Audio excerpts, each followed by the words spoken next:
Halo, apa kabar rekan Searah? Bertemu lagi dengan saya Dinar Aca, tentunya dalam program talk show Kata Arah, informasi netral dan menginspirasi. Senang sekali hari ini saya sudah bersama dengan Bapak Franciscus Go, yang akrab disapa Bapak Frans Go. Apa kabar Pak? Selamat pagi. Selamat pagi. Sehat? Sehat. Bahagia ya Pak? Bahagia, harus bahagia. Harus bahagia.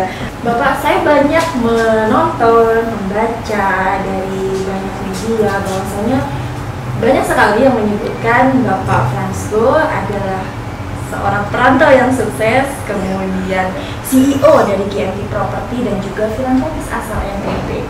Di tengah kesibukan Bapak dan juga kesuksesan Bapak saat ini, bolehkah Pak diceritakan bagaimana perjalanan Bapak untuk bisa ada di posisi yang sekarang? Ya, sebenarnya nggak hebat-hebat banget sih ya. Saya orang biasa ya.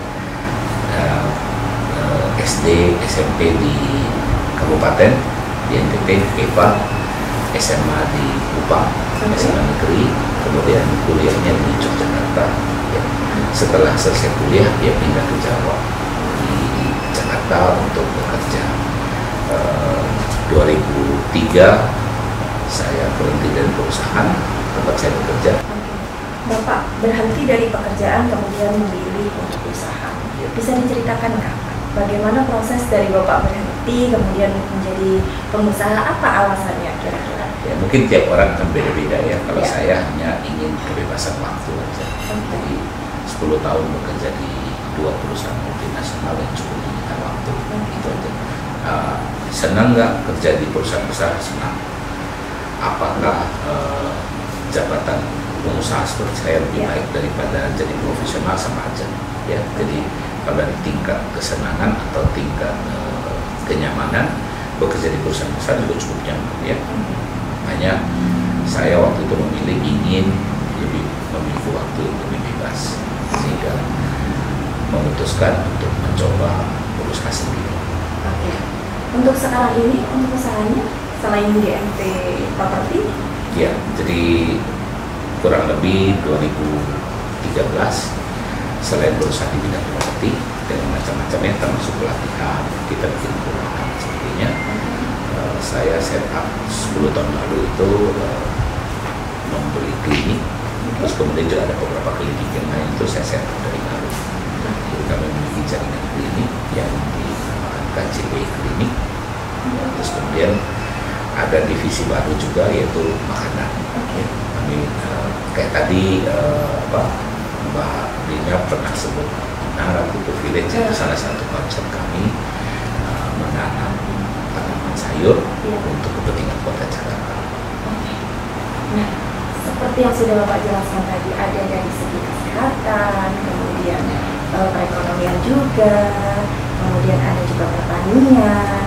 Nah, saya juga mendapatkan data nih Pak, di Desember lalu Bapak menerima penghargaan dalam bidang pengusaha paling peduli pada peningkatan SDM.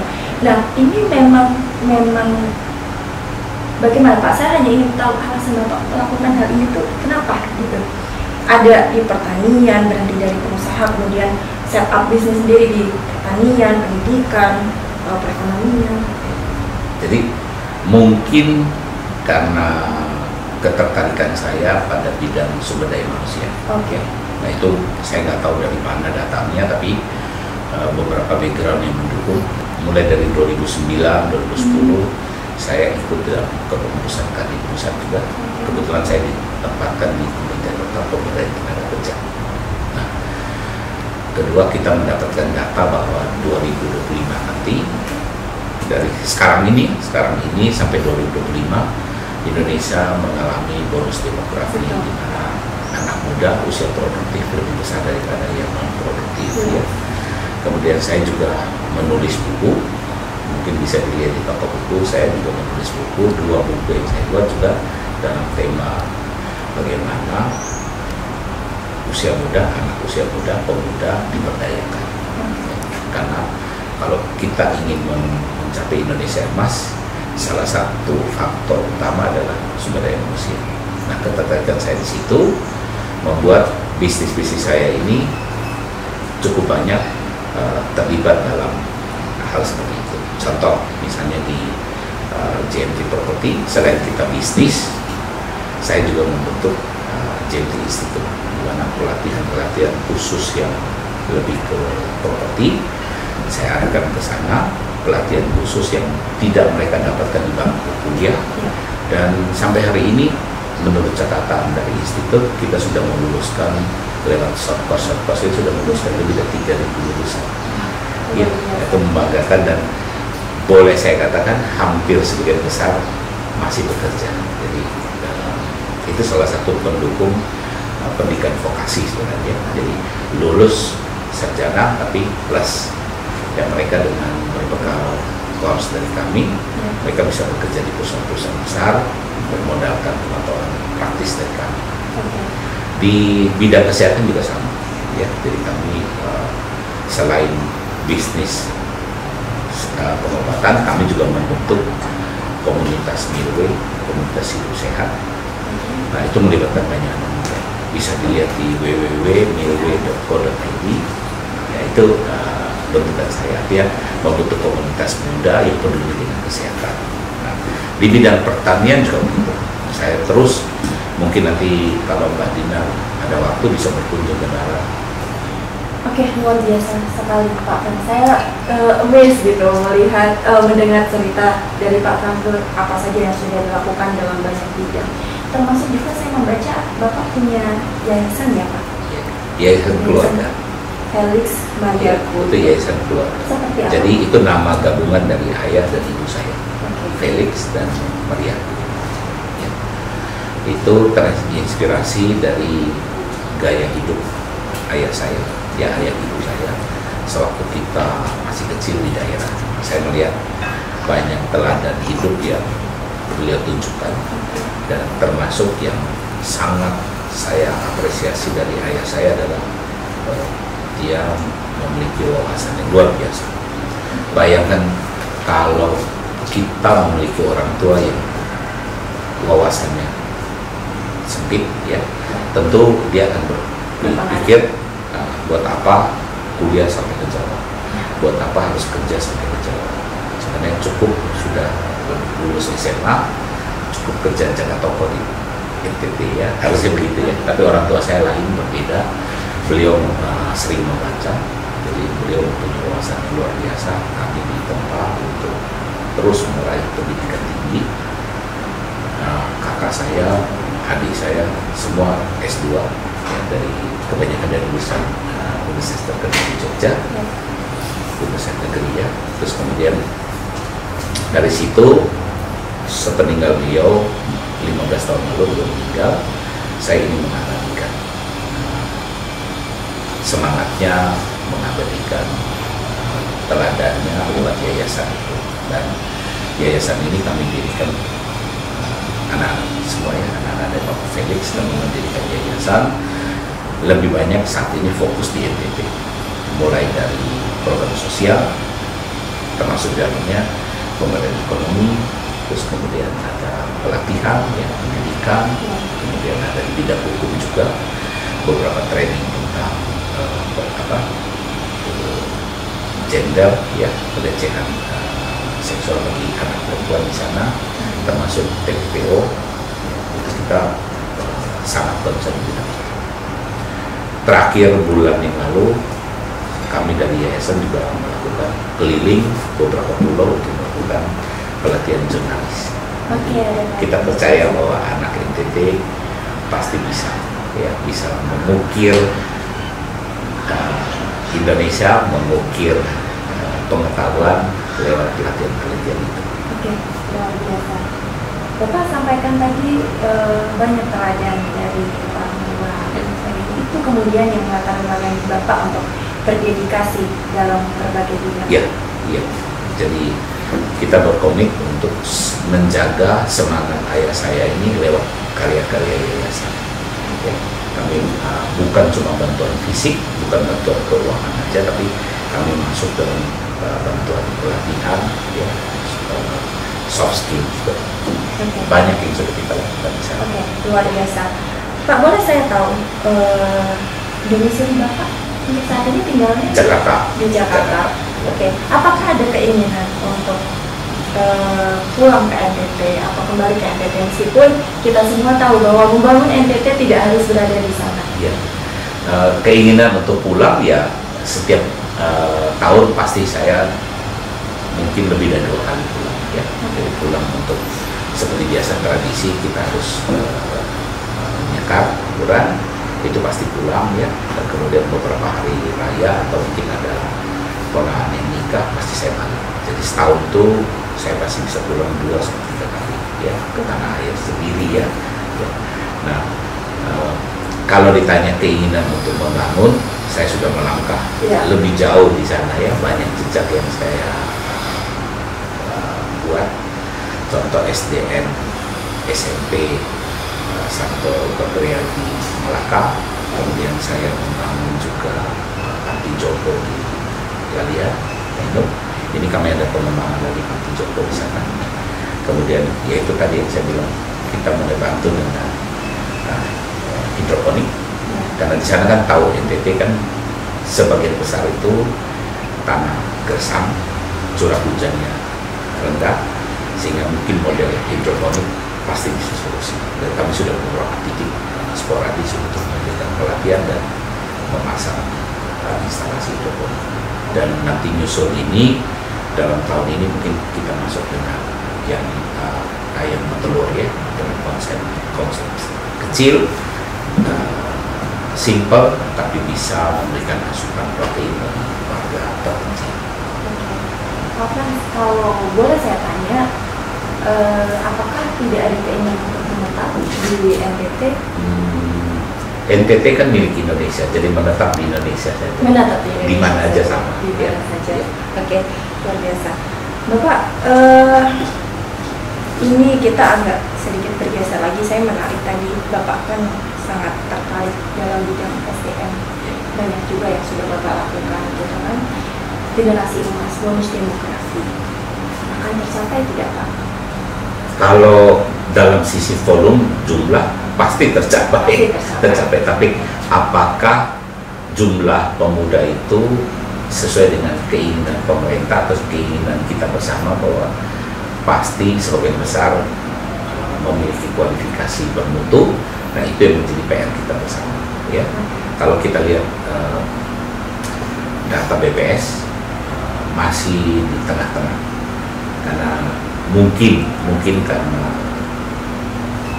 belum seriusnya pemerintah dan stakeholder lainnya untuk menggarap peningkatan mutu, atau mungkin juga karena dipengaruhi oleh 2 tahun krisis kemarin COVID ya. Itu 2 tahun itu menyita perhatian semua pada COVID ya, sehingga ini menurut saya sedikit mengganggu persiapan Indonesia Emas. Nah, tapi kita masih gak usah khawatir, kita masih punya waktu ya, kita harus kejar. Dan pesan saya tidak perlu menunggu pemerintah. Semua pihak, semua warga negara Indonesia punya hak yang sama untuk berpartisipasi memajukan SDM Indonesia.